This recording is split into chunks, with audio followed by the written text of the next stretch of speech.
we have a new Black Panther and also a new Ghost Rider. This is the last picture with Rahim Khan, and if all of you like me, you're tuned in to the San Diego Comic Con and of course the Marvel panel, you would have just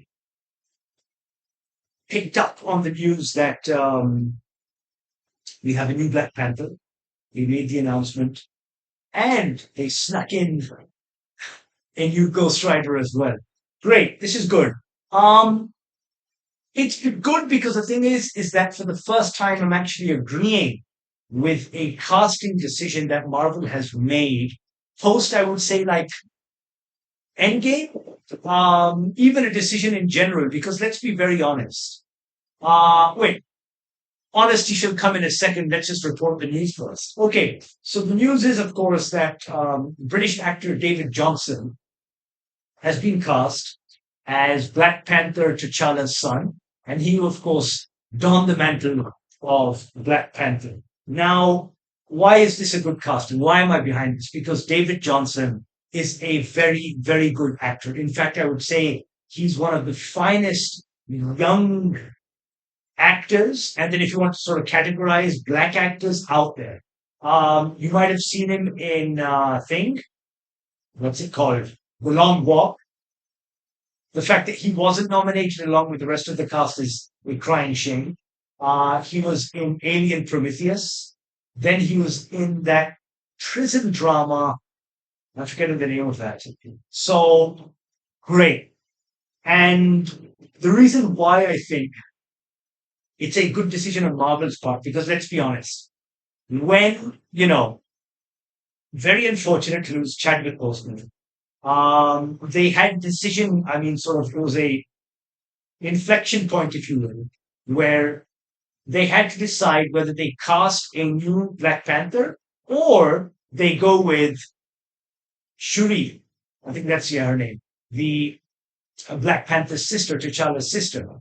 I'm forgetting the name of the actress. Of course, they went with that decision, and it did not sit well with, I think, anyone, because, first of all, the vehicle that it was presented in, Black Panther Wakanda Forever, was an okay movie. It wasn't great. It could have been greater. It could have been very good, in fact, considering that you were introducing Namor. But her as the new Black Panther, you can see how fanboys would react to that. They're like, oh no. Even though, of course, in the comics, you've had many a female Black Panther, Pantheress. Um, but of course, that wasn't going to go down well with them, number one. But then also, I think she just wasn't like sort of a good enough actress. She didn't have like for example, if you had Angela Bassett, a much younger Angela Bassett, as Black Panther, man, no Chadwick Boseman, no David Johnson in the world could stand up to that woman. But you didn't. Of course, she plays the mother, um, Queen, whatever her name is. But like that actress, I think was good in the role as the sister, but she just didn't have the chops to be a leading lady. I'm sorry. So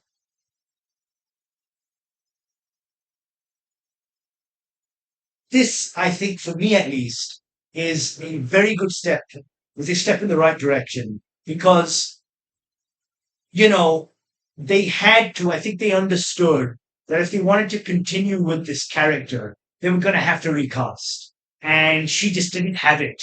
Even though there she was on stage, sort of, I mean, she remains the sister. How they're going to sort of introduce a son, because at the time,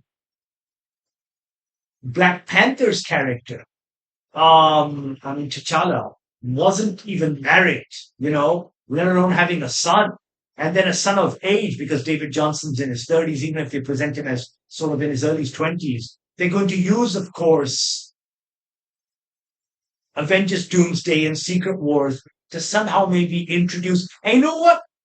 I had said, and this is exactly what I wanted from Doctor Strange in the something madness, whatever the second movie was called. I really wanted that to be sort of a dimension hopping movie in which, and I think this would have been a great sort of jumping off point, where in that they introduce either an alternate Earth Black Panther and thus recasting him, or like have a son. That was what I wanted back then. That was in fact a kind of plot point that I remember telling my friends about at the time as well, that this would be a great way to recast Black Panther. They didn't do that. But I think now using Avengers, they may do that, where they introduce him as sort of an alternate Earth, son or whatever, blah blah. Great. Then, of course, we get Ryan Gosling as Ghost Rider, which I have to say is another very, very good casting. Although I take this now with a tablespoon of salt, the choice of director Sean Levi, whatever. Ryan Gosling, love him. I mean, he was great. I mean, sort of where this comes from. Remember him in sort of what was it, In the Pines or something like that? On that dirt bike, he is good. He's great in Drive. And then, of course, I mean, um, let's not even talk of his performance this year in Project Hail Mary. But this guy, I think, has been talking about this role. Of course, his wife, Eva Mendes, was in the first one with Nicolas Cage. So it's a good, I think, full circle moment for that family. But even other, I think that, yeah, this guy has it to be Johnny Blaze. I think he does. He definitely does. Where I have my misgivings, of course, is the director. I don't like Levi. Even, I mean, he's made some really average ass movies over the years with Ryan Reynolds. He was then given directorship of thing. What's it called? Star Wars: The Last Starfighter, or whatever that movie is called. Um, and now they're giving him Ghost Rider. So, like, let's see. I mean, I would have liked to have seen maybe a better director, but I would say that we'll be able to tell whether or not Ghost Rider is a good movie or not based off of the Star Wars film. But because I know that this guy is not a great director, he's made, as I said, very average ass movies. Okay, so that's some casting decisions that we've heard of. Now, where is this pointing when it comes to, the future of Marvel? Because, and in a recent interview, you may have even, what's it called? Sorry. You may have even caught this where Kevin Feige was lamenting the fact that, what's it called? We will never see, or at least he failed on bringing Mahershala Ali's Blade to the screen. Because, I mean, he was very clear about it, the actor, that, he's done. He's not returning to that. That movie spent, like, I think, 4 years or 5 years in, like, development limbo. Never got off the ground. So we will not be seeing that. But what are we seeing from Marvel going forward? Well, I was going to save this for like another episode, but I think we can talk about this because there are, I mean, sort of the rumor mill, the grapevine already has us speculating as to, come on, are you kidding me?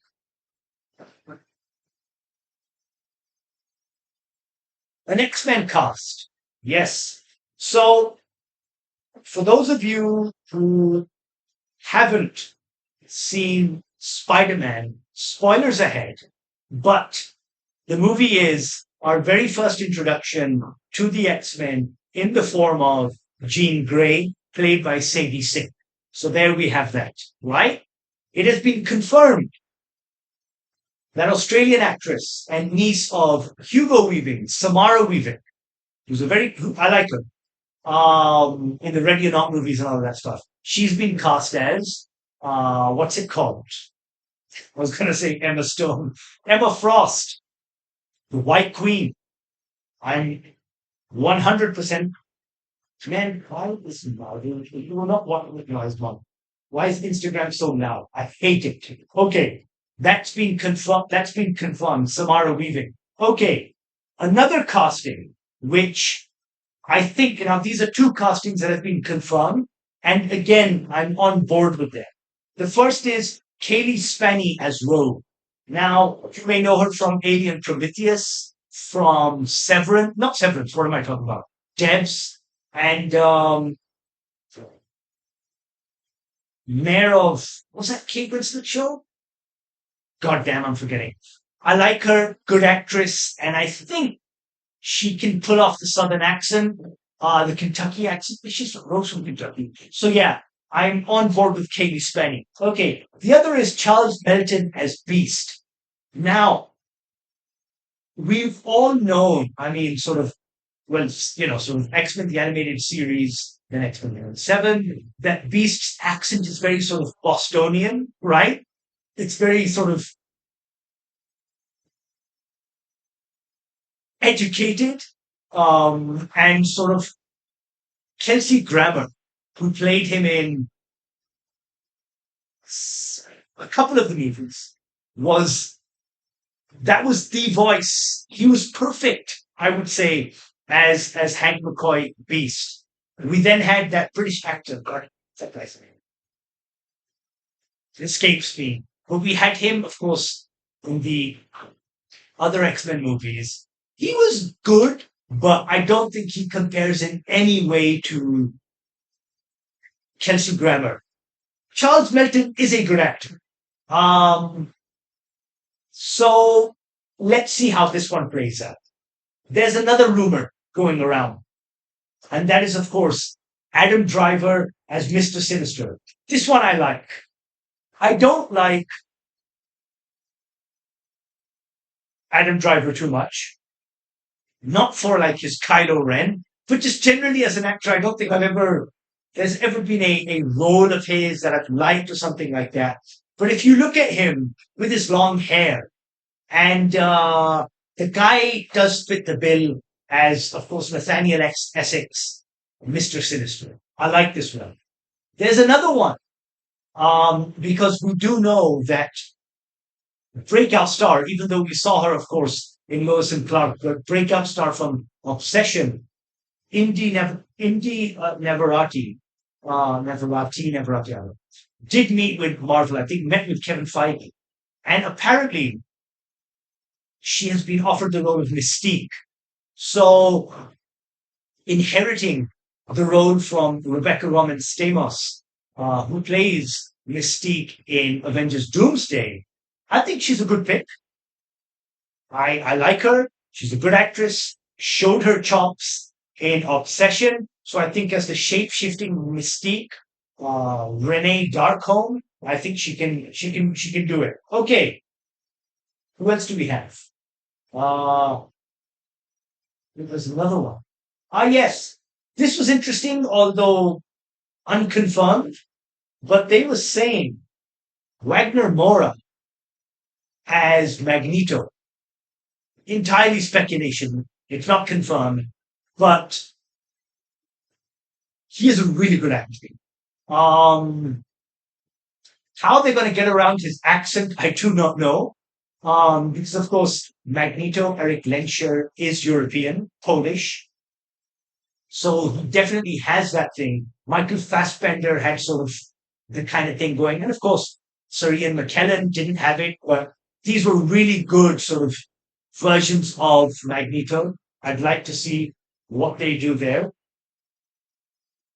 Cyclops, I remember there was this recent interview with Thing, what's it called? Cooper Hoffman. And I'm glad I'm mentioning Cooper Hoffman because I mentioned, of course, David Johnson. Cooper Hoffman was earlier on when we were talking about Black Panther, the Black Panther. Cooper Hoffman is the son of Philip Seymour Hoffman, and he was in The Long Walk as well. Very good actor this time, man. So him as Scott Summers' Cyclops, not bad. I mean, he's a little bit of a beefcake, but I mean, I think they can. I mean, with the right personal trainer, see him as Cyclops. I don't mind that at all. Right. Initially, they even had Jesse Plemons as Beast, which, again, I don't know. Yeah, I think that was earlier rumors. They even had Margaret Qualley as Rogue, which I didn't mind either. But I think now it's gone to Charles Menton and Katie Spenny. Um, what else do we have?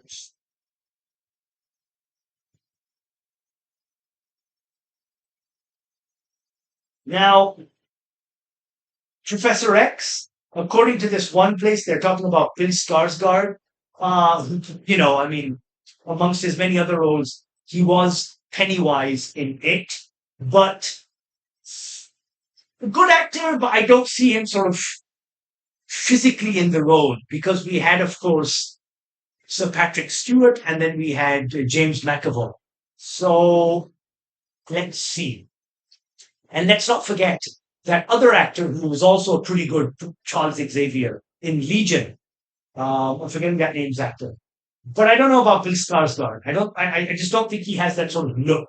I think they kept it quite similar with, and then of course, if you remember in X-Men Days of Future Past, the casting was pretty good because the thing is that sort of same aquiline nose and all of that stuff, they looked like older versions of themselves, like Ian, James McAvoy, Michael Fassbender, and then Ian McKellen and Patrick Stewart. So I'm on board with that. So we have yet to cast or rumors around Charles Xavier, Professor X, Storm, of course. And then, of course, this is like the cherry on the cake, right? This is someone who you could not have an X-Men movie without.